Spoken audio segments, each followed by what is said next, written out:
Greetings, ladies and gentlemen. Welcome back to another episode here on True Confessions, Naija.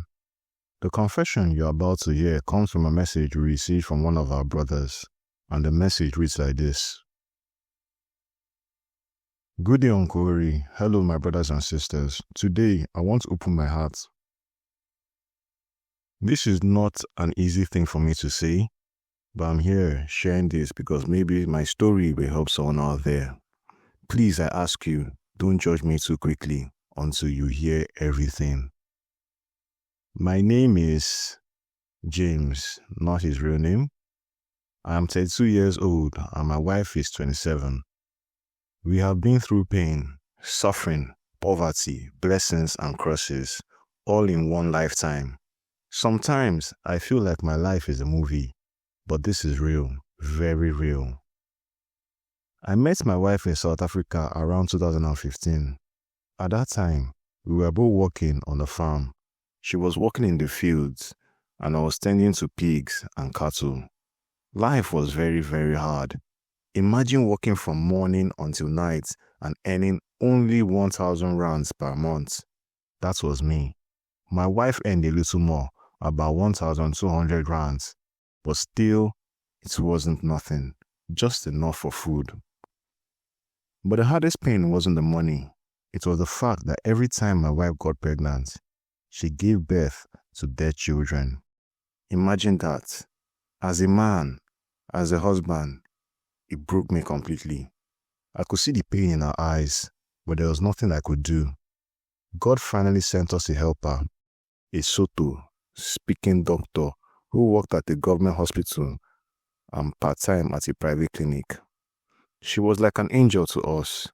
She treated my wife, helped her get proper care, and by God's grace, my wife gave birth to twins, a boy and a girl. I can never forget that doctor. Even when we had no money, she treated us with love, but our happiness didn't last long. By 2021, things became worse on the farm. My boss reduced my salary from 1,700 to 1,400 rands. My wife's salary dropped from 1,200 to only 700. We worked harder, but life only got more painful. I even started working under my boss's son. The boy treated me like a slave. If a cow got sick, he would punch me in the face. If a horse misbehaved, he blamed me. 3 of my colleagues from Mozambique lost their eyesight after horses kicked them. Yet, we still had to work with no protection. On that farm, we were treated worse than animals. Finally, my wife and I decided enough was enough.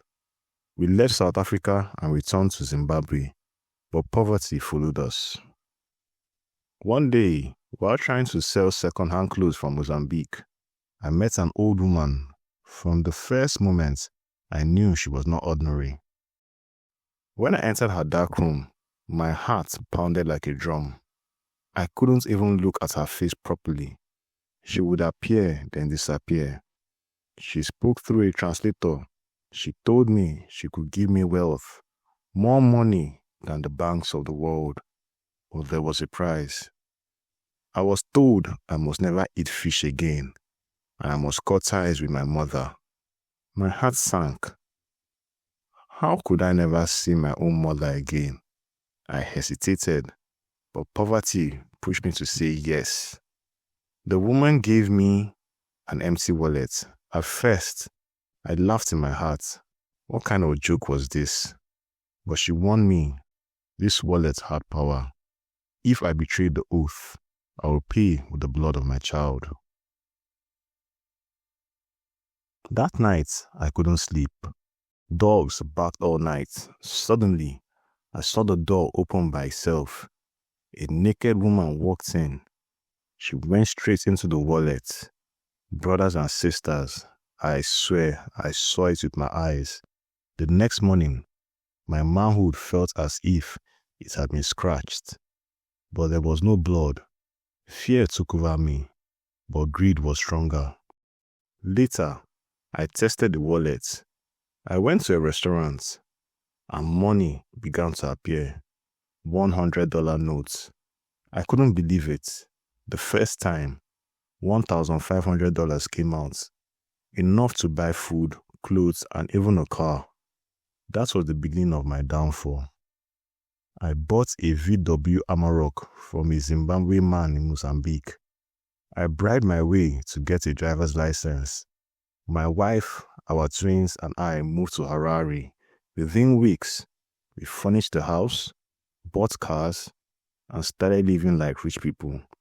For the first time in our lives, we were free from poverty.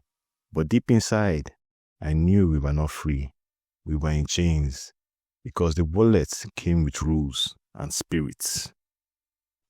We were supposed to return to Mozambique to thank the old woman, but we delayed.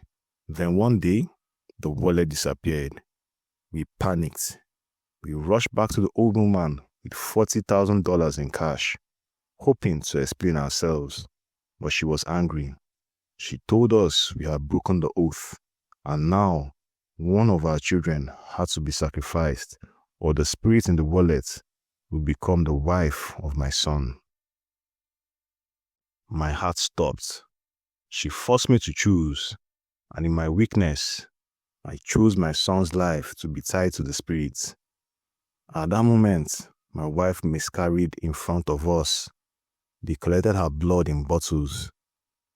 Then they forced me to drink water from the mortuary mixed with her blood. Brothers and sisters, do you know what it means to drink the water used to wash dead bodies? I vomited, but the old woman pressed my chest and forced it down. From then on, money flowed again, but so did darkness. Back in Zimbabwe, my wife became restless. She worried about our son. How could he ever have a normal life if a spirit woman had claimed him as a husband? Every day, I was instructed to drink a quarter cup of mortuary water. Imagine waking up each morning knowing you have to drink death just to keep money flowing. At night, strange things happened. Doors opened by themselves. Our child sometimes felt as if he was having seizures. The spirit wife would appear in dreams, demanding more from me. We tried seeking help from prophets.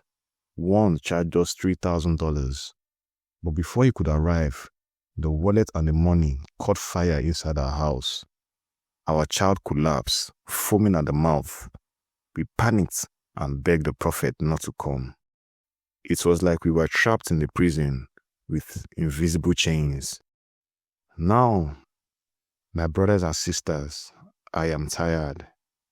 I don't want this life anymore. I don't want blood money. I don't want a spirit wife. I don't want my child's life destroyed before I don't want my child's life destroyed before it even begins.